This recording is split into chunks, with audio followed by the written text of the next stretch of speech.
मेरी बीवी है। आज तुम्हारी इस घर में पहली रात, समझना कि माँ को भूल कर वो तुम्हारा हो जाए। ताबिश ने किस तरह पीछे पड़ पड़ के तुमसे शादी की?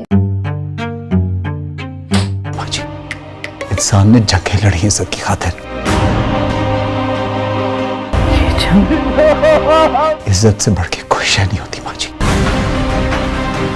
छुरी से मारोगे या बंदूक से?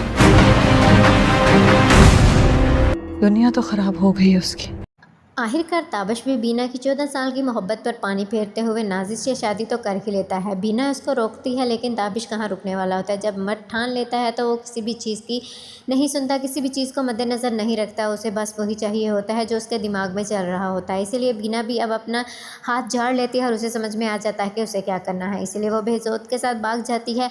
इसलिए नहीं कि वो उससे मोहब्बत करती है, बल्कि सिर्फ़ और सिर्फ इसलिए कि अब वो ताबिश से बदला लेगी। जितनी मेहनत उसने ताबिश को इस मुकाम पर लाने के लिए की है शायद ही किसी ने की होगी, लेकिन ताबिश ने यहाँ पर पहुँचते ही सबसे पहले छोड़ा तो बीना को ही छोड़ा। इसलिए बीना अब उससे बदला लेगी और वो वहाँ से चली जाएगी। वो एक लेटर लिखती है और ताबिश को कह देती है उस लेटर में कि मैंने तुमसे मोहब्बत की, 14 साल तुम्हारे साथ वफादार रही, लेकिन तुमने मुझे इन सब का क्या सिला दिया। अब देखना, तुम एक बड़े आदमी तो बन गए हो, लेकिन सब तुम्हारे मुँह पर थूकेंगे, सब तुम्हारी बेइज्जती करेंगे कि देखो इतने बड़े आदमी की बीवी घर से भाग गई है। ताबिश जब ये लेटर पढ़ता है तो उसे बहुत ज़्यादा गुस्सा आ जाता है और वो गुस्से से पागल हो जाता है। वो कहता है कि वो बीना को बहुत जल्द ढूंढ लाएगा और उसे जान से मार देगा।